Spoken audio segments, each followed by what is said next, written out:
right. So you're here live during our recording session. This is the first time that we've done this with Puck Off with Gun, and super excited about it. Super stoked as well. Yeah, this is something new that we haven't ventured out into the whole live stream, video stream yet. So it's pretty different. Yeah. It was probably 2-3 months since the last time that I've done a podcast by myself. I didn't do the podcast. I just did live stream demo. And so that was a little rough, just talking by myself. So I don't know how you could do that. It's when you have no one there to feed off of and no one there to throw back and forth at. It's a bit of a lull. You're like, say something. You're like, yeah, well, okay. So, it's really hard to argue with yourself. It really is, or make good points with yourself. Yeah. So just there's a inability there to have a conversation unless I really script everything out. And there's people that do podcasts and radio shows every day about different things every day, and I don't know how they do it. It's pretty. I like doing this. It's very. It's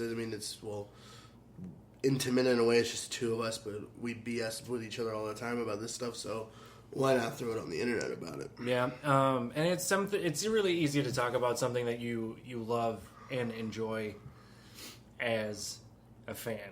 Yeah, I couldn't sit here and talk about football all day. Yeah. I mean, just the local... Well, I could take that and put, sports in general. Just give me one. I'm fine. Hockey's where I stick. Baseball I couldn't do. Too many games, too many teams. Too much going on. Yeah. So, last week, kind of covered the standings. They haven't really changed much since Thursday. But looking at the standings, again, on the East Coast, is just really, really tight, and anything can happen in the East Conference. Yeah, I think the one thing to really kind of look at now, Columbus's winning streak is over. Yeah. That's something that, no one saw coming. The fact that they were going to have 16-game winning streak, that really didn't happen. But if you look at it now, Bobrovsky is sick. He's going to be out. So they brought up their guy. I can't remember his name. They brought him up from the minor leagues, sent down McElhinney. He actually gets picked up by Toronto. So he's going to Toronto to back up Frederik Andersen.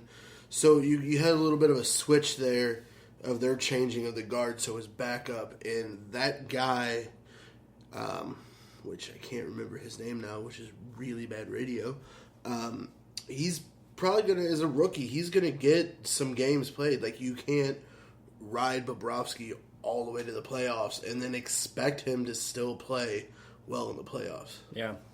And it's a very impressive... I can't even remember the last time anybody was in front of Pittsburgh. Yeah, it's been a couple of years.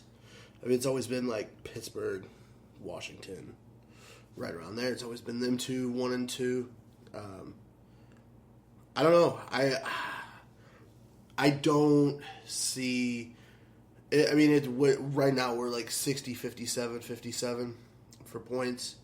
That being Columbus in the lead, Pittsburgh and Washington tied. I still think the end of the year, Columbus is going to be third in that division. Yeah, I don't see them. I don't see them finishing first in the conference.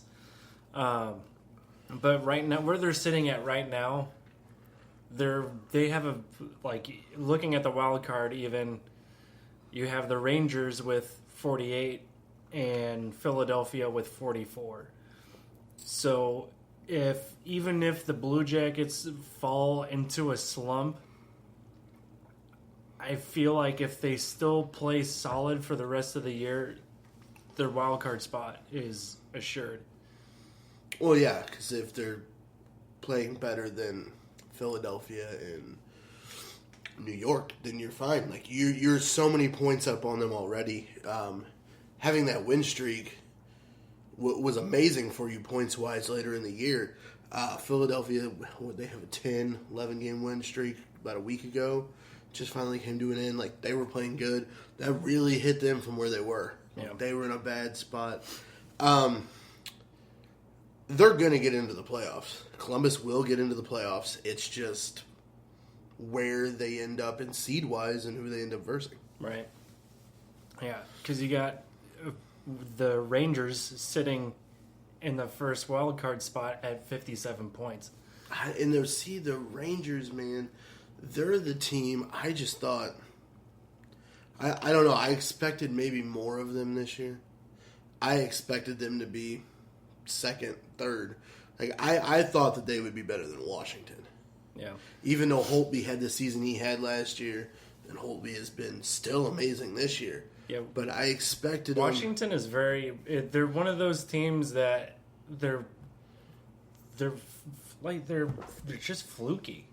Yeah, it's at times. Like they're very like Blues-ish. Yeah. Like you can play so hard, but then like playoffs come and you're behind. Like and the one thing that they're not like the Blues play from behind all the time. Washington usually, if they get on top, they stay on top. That's just how they play. Like if they score first, most likely they're going to keep that lead. They don't play from behind on it. They don't have to play catch up.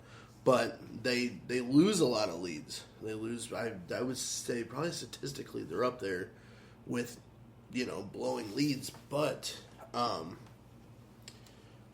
yeah, they're just they're that team. Like I would have thought within especially the last couple of years, the way that they've turned that team around, kind of being they've transitioned to being younger.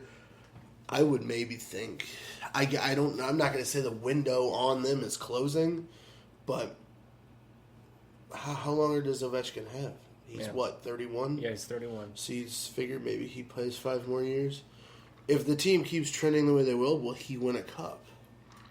But I guess anything can happen. Yeah. Hockey's a crazy sport in that aspect where essentially half the teams go to the playoffs. And I think that's a really great opportunity for the teams that get seated in the wild card. But it is, yeah. There are people that will... But then again, you're a wild card team for a reason. Yeah.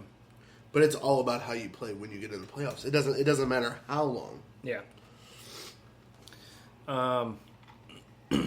Yeah, the Rangers, I'm pretty sure that they're also a part of the Metropolitan Division in the Eastern Conference. So, like, even with them being in the wild card, the first wild card spot, that's nothing to be, like, disappointed or ashamed of, since the team above you also has 57 points. Right, you're just and the team above them has 57 points. So basically, you're tied for second. Right. And you're in the wild card. That's just how the East is. It's tight. Yeah. Like it's looking like the Western Conference. Yeah, and I would start to say I think like the Eastern is kind of pulling out more to be a little more even than the Western Conference. Yeah. It's just it is a fact. It's Eastern Conference style and Western Conference style. There's 2 different styles of play there, and I think I think by this time, and I said it in November, and I guess it's kind of truer now. Right now, All-Star break coming up, you know where your team sits. You are what you are by about this point. So, you can run down and you can kind of figure out who's where and like what everything is going to be. Yeah, I would see by the end of the season, there could be some crazy changes with the second and third spots of the Central and Pacific Division of the Western Conference, and I don't see very much changing in the Eastern Conference. No, I think as far as Pacific, I think with San Jose, Anaheim, Edmonton, they're all like 2 are tied. Edmonton's right there with 49. They're not Edmonton's not going anywhere. They've had good goaltending this year. They've had great team play. They could win. Do I think they will? No, because the Ducks are right there in the Pacific, and I picked the Ducks to take the Pacific. So I don't think they're going to continue. Let me take that back. I'm sorry. I don't think San Jose is going to continue to play the way they are. San Jose, yes, made it to the Stanley Cup last year, but I mean, this is a new year. Yeah. And on top of for San Jose, like this, if they hit the playoffs, like their season's already super long. Yeah, and it's gonna be another super long season for them. But then you say that's okay. Well, Pittsburgh too. But the thing between them is Pittsburgh's used to going farther in the playoffs every year. They're kind of conditioned for that, I think. I don't know if San Jose is. Yes, they have a lot. And San Jose is an older team in a way. Like, their core is a little older. And I don't know. Are they built for a long run? Maybe. Who knows? I would not pick them to go back to the Western Conference Finals again. Yeah, I agree. Edmonton, they have some veterans there and a lot of young guys. I think that Lucic's role there has become like a more of a leadership role than anything. Well, yeah, you're and I feel like, and it's the same with Pat Maroon going there. Maroon, he's been in the league for a few years, but he's having like a resurgence of his career. He's going there as a veteran, and same with Lucic, going there as a veteran, and that's just your role. Play your game. Okay. In the past, he's been maybe questionable as far as character-wise, but he's a team player, and he's all about his team. It doesn't matter what he does on the ice to the other team. He's a leader, and that's why he's there. They needed leadership. That team, Edmonton, for years and years, didn't have leadership. They had a bunch of young guys that had no direction. That's like with Nail Yakupov. You send him out there, and you go, okay, well, you're our new, well, I guess will now be Connor McDavid. Well, we picked you first overall, so you go out there and play your game. You go play your game, but he was just told to go play. He wasn't in a system, so that's why now he's having a hard time finding playing time. With these younger players, it's taking them, it may have been more detrimental to their career playing where there wasn't a system, where they really didn't care for so long, to where now you're on another team, you're trying to play catch up. But now they have leadership there. They have leadership. They have a plan in place. And Edmonton's only going to go up. Like they're third in their division right now. Only 1 point behind first place.